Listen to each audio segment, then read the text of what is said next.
各位觀眾好，歡迎收睇本期視頻。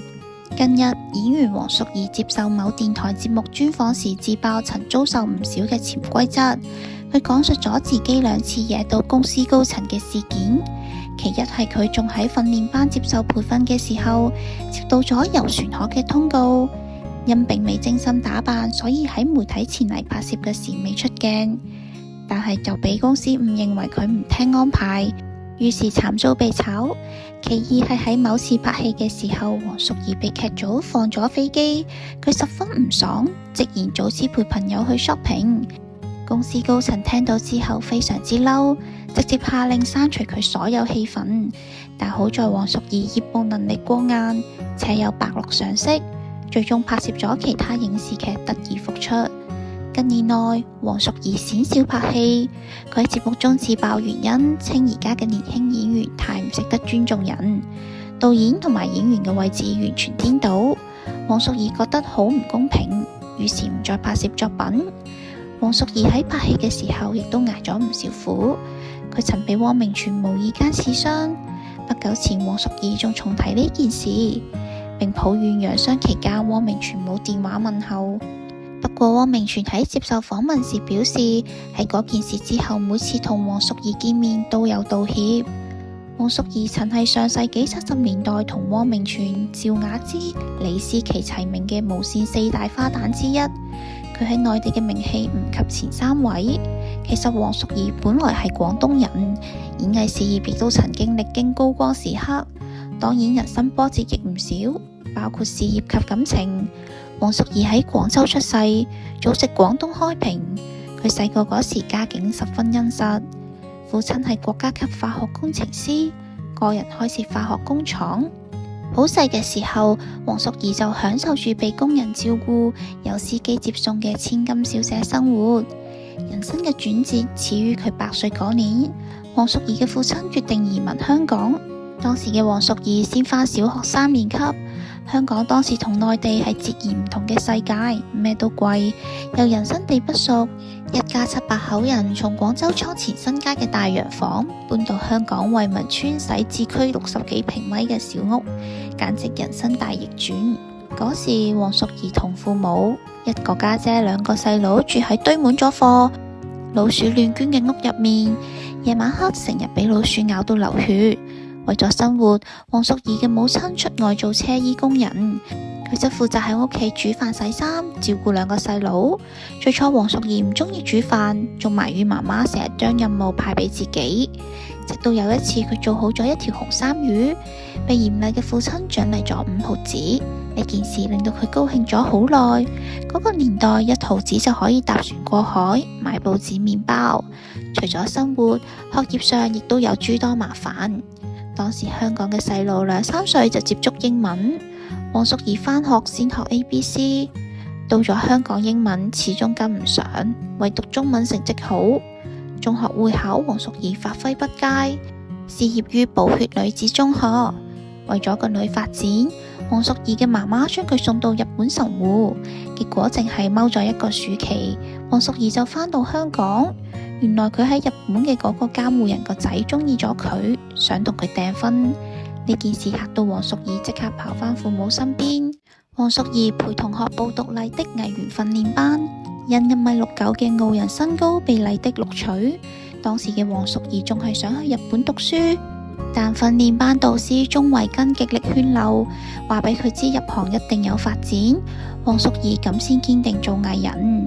黃淑儀長相大氣端莊，性格又和善溫柔，喺學園期就深受賞識，一早成為咗麗的嘅新聞主播，前途一片大好。不料人生多考驗，一次麗的公司有參觀展覽活動，黃淑儀被通知係出海活動，佢誤以為係普通嘅泳裝 party， 着住拖鞋 T 恤就過咗去啦。結果發現所有人都身着正裝，佢因為怕自己穿搭失誤造成唔好影響，就比其他人先行上船，而且迴避拍照，就咁樣被上司指不服從公司管理及不合作，當場遭遇解僱。呢場無妄之災對於年輕嘅黃淑儀嚟講係人生嘅第2次挫折，但條件優秀嘅佢好快被業內人士引薦到無線。參拍咗第一套長篇電視劇《夢斷晴天》，咁樣就令到佢躋身喺當家花旦之列啦。事業明明走向輝煌，黃淑儀卻談起咗戀愛，對方係大佢22歲嘅香港導演、編劇劉芳剛。嚴肅嘅父親知道後，嚴厲咁斥責女兒，話佢咁大年紀做得你老豆啦，你知唔知佢鄉下有冇老婆㗎？但黃淑儀外表柔順，內心卻十分有主張，拍咗拖幾個月就閃嫁劉芳剛，而且仲為佢生咗一仔一女。黃淑儀後來回憶，係自己嘅成長環境太艱苦，父親又內斂嚴厲，先咁想組建自己嘅溫馨小家。不過呢段婚姻僅僅維持咗7年，忘年戀嘅問題隨住時間嘅流逝愈發突顯。黃淑儀唔在乎劉芳剛老，但兩個人對生活嘅理解同埋人生步調越嚟越唔一致。黃淑儀朋友多，有時想外出食個飯，飲杯咖啡，傾一傾心事。丈夫就認為屋企有咖啡，冇必要出門。生活中嘅瑣碎小事日積月累，慢慢變成咗不可調和嘅矛盾，後來只能以離婚收場。夫妻兩個亦都算和平分手，為咗一對仔女，從來未講過彼此嘅一句壞話。之後黃淑儀移居加拿大溫哥華讀書，並參與當地中文電視台嘅主持工作。37歲嗰年，黃淑儀客串咗電影《秋天的童話》。恢復單身後，黃淑儀身邊不乏追求者，包括外國嘅老師、同學以及昔日竹馬。但佢啱啱經歷失敗婚姻，事業一忘，唔想太快投入另一段感情。1991年，黃淑儀遇到咗自己嘅真命天子腦科醫生徐景清，二度嫁人，且有生育2子。呢一次佢揀啱咗人。徐景清唔單止為人正派顧家，而且好注意氛圍感嘅營造。曾經喺結婚紀念日訂咗一個單獨嘅宴會廳，喺一張長台上面擺滿食物，點上蠟燭，同太太一邊坐一邊感受浪漫。黃淑儀喺採訪中表示，當時場面搞到非常之豪華，但係佢唔中意做公主或者皇后，淨係想做師奶，覺得好浪費。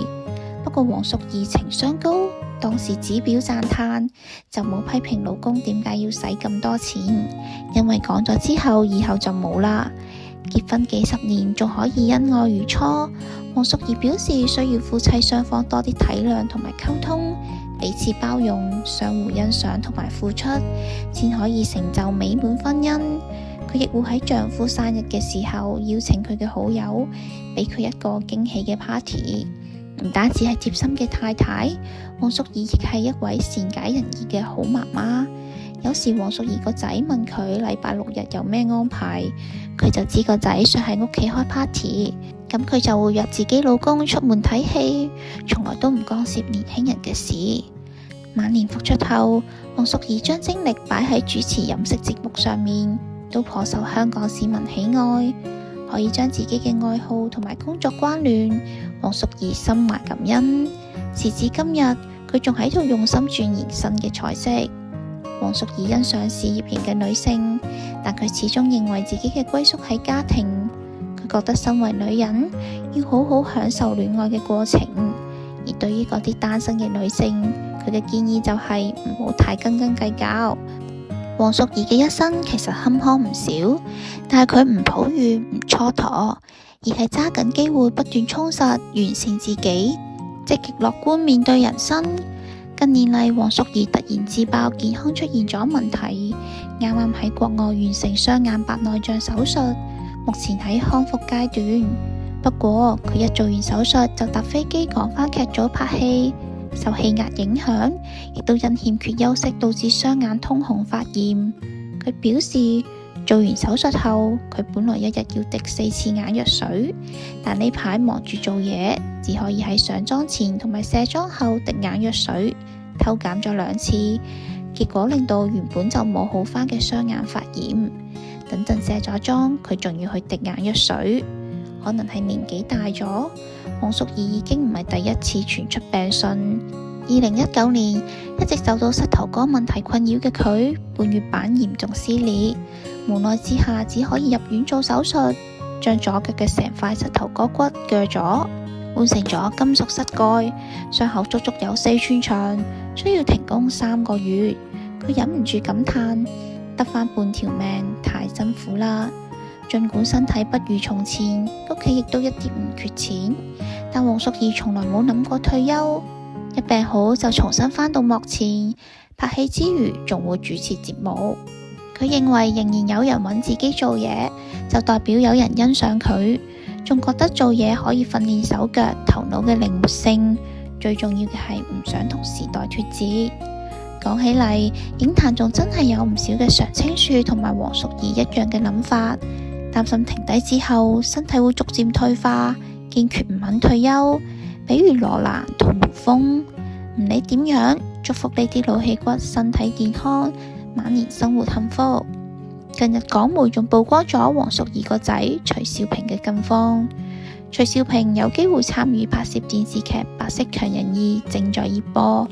連日來 TVB 舉辦咗多場活動，為劇集做宣傳。不過徐少平都缺席咗，因為佢定居國外。儘管唔可以親自出席宣傳活動，但佢時不時喺社交網上曬出相，為劇集做宣傳。除咗宣傳劇集，徐少平亦會分享自己嘅生活照。最新一組近照中，佢剃咗平頭，仲將頭髮染成咗金色，打扮非常時髦。遺傳咗媽媽好基因嘅佢，長相靚仔十足，配上高大嘅身材，外形十分吸睛。然而出道多年，佢嘅發展一直都不如理想，難以超越媽媽當年嘅成就。好啦，今日嘅節目就到呢度啦。如果你鍾意本期視頻，歡迎點讚訂閱，我哋再見。